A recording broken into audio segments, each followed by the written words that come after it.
একজন ক্যান্সার রোগীর ওপর এক ডাক্তার ভয়ঙ্কর এক্সপেরিমেন্ট চালায়, যার কারণে সে রোগীটি একবারে অমর হয়ে যায়। কোনো বুলেট বোমাও তার কিছু করতে পারে না। এমনকি সে কোনো অংশ কেটে গেলে তা আপনা আপনি ঠিক হয়ে যায়। আমি বলছি আমার সবচেয়ে প্রিয় মুভি ডেডপুলের কথা। আজকে আমি আপনাদেরকে এই মুভিটি এক্সপ্লেন করে শোনাবো। যদি ভিডিওটি ভালো লাগে তাহলে চ্যানেলটি সাবস্ক্রাইব করে পাশে থাকা বেল আইকনটি অন করে দিবেন। চলুন কথা না বাড়িয়ে আজকে মূল ভিডিওটি শুরু করা যাক। মুভির শুরুতে আমরা দুজন লোককে দেখতে পাই যারা গাড়িতে বসে এক জায়গায় যাচ্ছিল। ড্রাইভার সিটে বসেছিল একজন ইন্ডিয়ান এবং তার পিছে সুপারহিট পোশাক পরে আরেকজন লোক বসেছিল, তার নাম হচ্ছে ডেডপুল। ডেডপুল হচ্ছে আমাদের এই মুভির গাড়িতে যাওয়ার সময় সে ট্যাক্সি ড্রাইভারকে বলে যে 1 বছর ধরে সে তার শত্রুকে খুঁজছে এবং সে তাকে যত তাড়াতাড়ি সম্ভব মেরে ফেলতে চায়।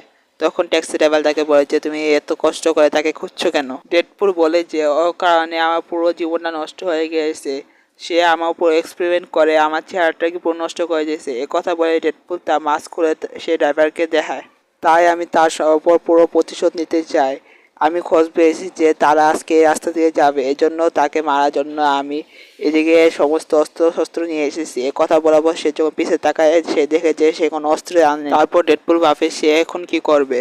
তার কাছে একটি পিস্তল ছিল এবং তার মধ্যে কেবলমাত্র 12টি গুলি ছিল। সে ভাবে যে এটি দিয়ে তাকে কাজ করতে হবে। ড্রাইভারের কাছে ডেডপুলকে পুরো পাগল মনে হয় এবং সে কোনো কথা না বলে গাড়ি চালাতে থাকে। গাড়ি চালানোর পর ডেডপুল একটি ব্রিজের উপর নেমে যায়। সে ব্রিজে বসে বাচ্চাদের মতো ড্রয়িং করতে শুরু করে।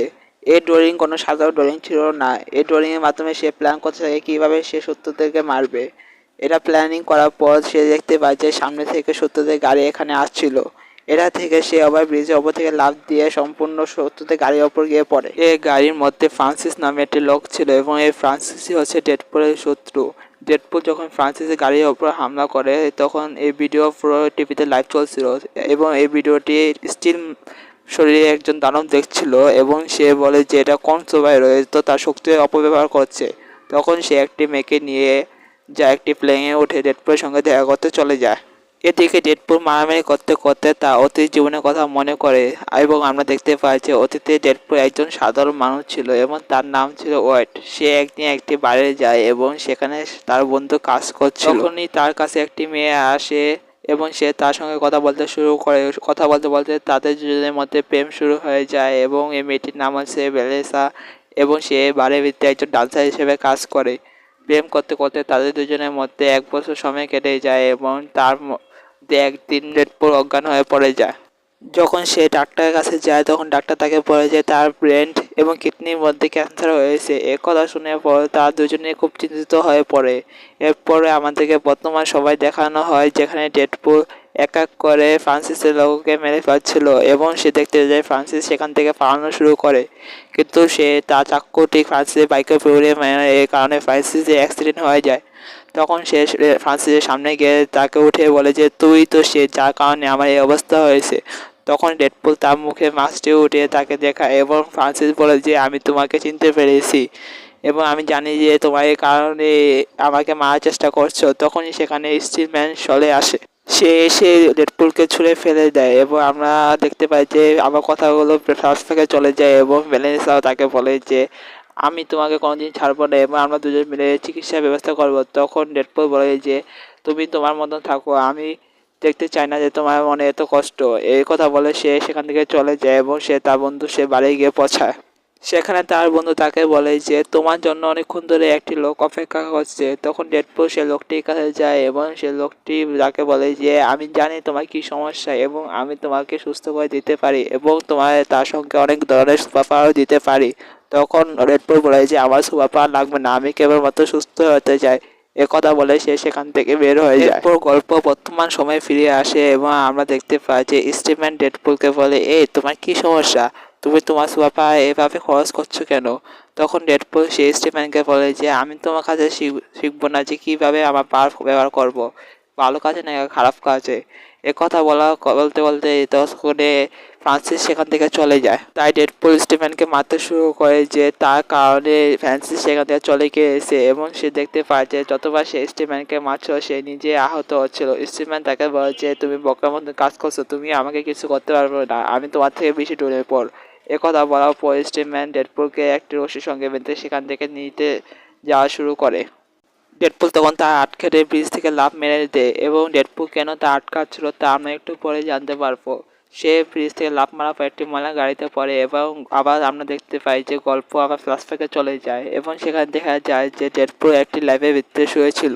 সেখানে একটি মেয়ে এবং একটি ছেলে ডেডপুলের শরীরের ভিতরে নানা ধরনের সুই ঢুকাচ্ছিল এবং তার উপর নানা ধরনের এক্সপেরিমেন্ট করতে শুরু করে এবং প্রত্যেকটি এক্সপেরিমেন্ট ছিল অনেক ব্যথা এবং সে ব্যথা সহ্য করতে পারছিল না।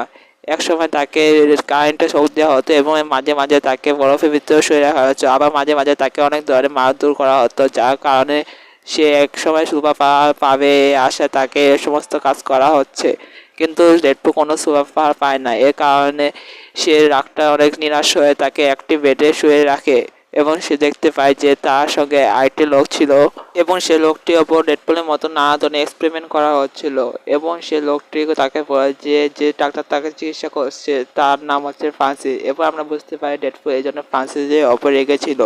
কতক্ষণ পরে সেখানে ফ্রান্সিস আসে এবং সে ডেডপুলকে একটি কাচের মধ্যে রেখে দেয়, যার কারণে ডেডপুল সেখানে শ্বাসও নিতে পারছিল না। দেখতে দেখতে তার শরীর পরিবর্তন হতে শুরু করে, মনে হচ্ছে যে তার চামড়ার উপরে কোনো এসিড পড়েছে, এ কারণে তার শরীরের সমস্ত চামড়া পুড়ে যাচ্ছে। তখন ফ্রান্সিস তাকে স্বাভাবিক থাকতে বলে, কিন্তু ডেডপুল তখন কোনো কথাই বলতে পারছিল না। ফ্রান্সিস সেখান থেকে কিছুক্ষণ পর চলে যায়।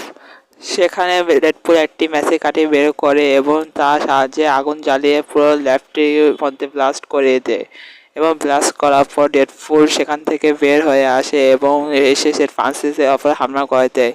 হামলা করতে করতে সে একসময় ফ্রান্সিসের বুকে বেঁধে একটি রড ঢুকিয়ে দেয়, যার কারণে ফ্রান্সিস সেখানে অজ্ঞান হয়ে যায় এবং ডেডপুলও সেখানে অজ্ঞান হয়ে পড়ে যায়।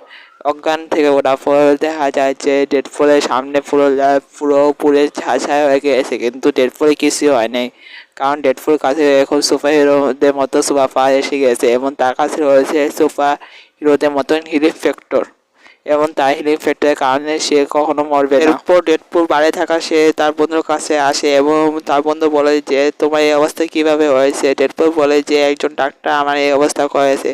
তখন তার বন্ধু বলে যে ডাক্তার তোমার এই অবস্থা করেছে সে তোমাকে ঠিক করে দিতে পারে এবং তুমি তাকে ধরে নিয়ে তাকে বলতে পারো যে তাকে আমাকে ঠিক করে দেওয়ার জন্য। তখন তার বন্ধু তাকে বলে যে আমি তোমার নাম রাখবো ডেডপুল এবং তুমি একটি স্যুট বানাবে যার সাহায্যে তুমি তাকে ধরতে যাবে এবং সে যদি তোমাকে চিনতে না পারে তখন সে তার জন্য একটি স্যুট বানায় এবং তার সাহায্যে রাস্তায় মানুষকে মারতে শুরু করে এবং ফাঁসিকে হচ্ছে শুরু করে। এভাবে 1 বছর কেটে যায়। এরপর সিন আবার বর্তমান সময়ে চলে আসে এবং আমরা দেখতে পাই যে সে ময়লা গাড়িটি ডেডপুলকে একটি গলিতে ফেলে দিয়ে যায় এবং সে গলিতে সে একটি বুড়ো মহিলার সঙ্গে দেখা পায় এবং এই বুড়ো মহিলাটা ডেডপুলকে আগে থেকে চিনত এবং ডেডপুলকে সে লাল এবং কালো রঙের পোশাক পরে সেই বলেছিল। ডেডপুল তখন সেই মহিলাকে বলে যে আমার হাত কেটে গেছে এবং যতক্ষণ না হাত ঠিক হয় আমি কি আপনার বাসায় থাকতে পারি। তখন সে মহিলাটি রাজি হয়ে যায় এবং আমরা দেখতে পারি যে সে কাটা অংশ থেকে ডেডপুলের আরেকটি নতুন হাত ওঠা শুরু করে দেয়। এরপর সিন শিফট হয় ফ্রান্সিসের কাছে এবং ফ্রান্সিস তার এক বান্ধবীকে নিয়ে বলে যে আমি জানি যে ডেডপুল এখন আমাদের পিছনে এসে এবং আমাদের ডেডপুলকে হারাতে হবে, এই জন্য ডেডপুলে হারার জন্য তারা দুজন মিলে ডেডপুলের বন্ধুর কাছে যায় এবং তার বন্ধুকে বলে যে ডেডপুল কোথায় তাকে বলতে, কিন্তু সে তাকে না বলে দেয়। সে মেয়েটি ডেডপুলের সঙ্গে একটি মেয়ের ছবি দেখতে পায় এবং বলে যে আমি এই মেয়েটিকে চিনি, সে ডান্স ক্লাবে কাজ করতো। তখন ফ্রান্সিস বলে যে আমরা এই মেয়েটিকে এখান থেকে নিয়ে যাব এবং সে এখান থেকে তাকে নিয়ে যাওয়ার ফলে ডেডপুল এমনি আমাদের কাছে চলে আসবে।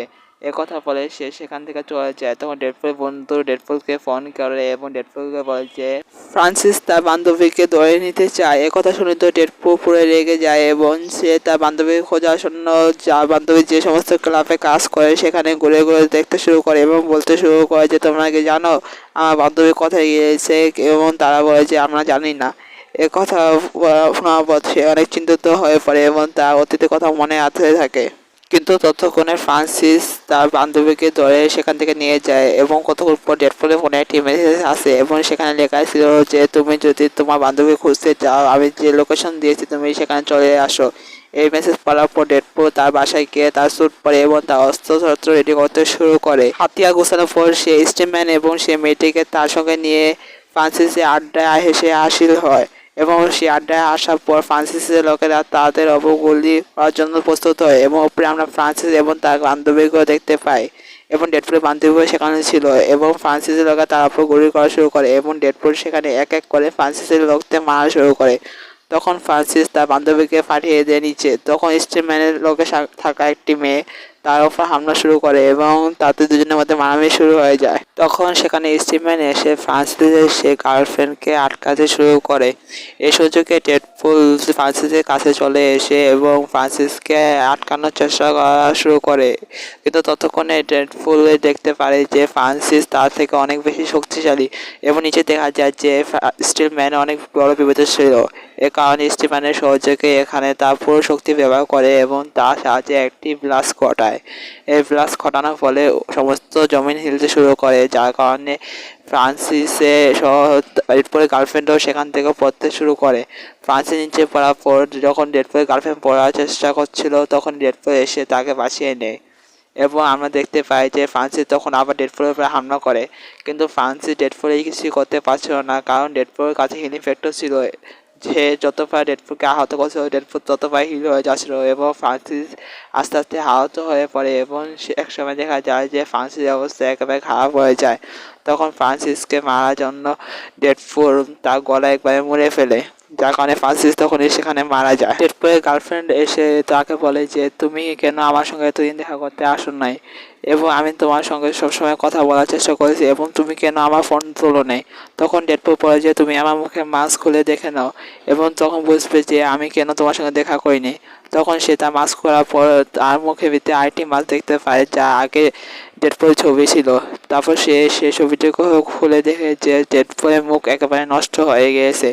তখন ডেডপুলের গার্লফ্রেন্ড তাকে বলে যে তাতে কি হয়েছে, তোমাদের চোখ নাক মুখ কান সবই তো আছে, খায় তোমার চামড়াটা নষ্ট হয়ে গেছে, একসময় আমার চামড়াটাও নষ্ট হয়ে যাবে, এমনকি সকলের চামড়া বুড়ো হলে নষ্ট হয়ে যাবে, তাতে কোনো সমস্যা হবে না, আমি আগে তোমাকে যেমন ভালোবেসে চাই এখনও ঠিক তেমনিভাবে ভালোবাসবো। এই কথা শুনে ডেডপুল খুশি হয়ে যায়। আর এই সুন্দর হ্যাপি এন্ডিংয়ের মধ্য দিয়ে আমাদের আজকে চমৎকার মুভিটি শেষ হয়ে যায়। আসলে মনের মধ্যে ভালোবাসা থাকলে চেহারা দিয়ে কারো কোনো সমস্যা হয় না, চেহারা যেরকমই থাক ভালোবাসা থাকলে তা আপনি আপনি প্রকাশ পেয়ে যায়। আর আপনারা যদি ডেডপুলের অন্যান্য মুভি দেখতে চান তাহলে আমার এই ভিডিওতে অনেকে লাইক পূরণ করে দিন। অনেকে লাইক করার পর আমি নতুন ভিডিও অবশ্যই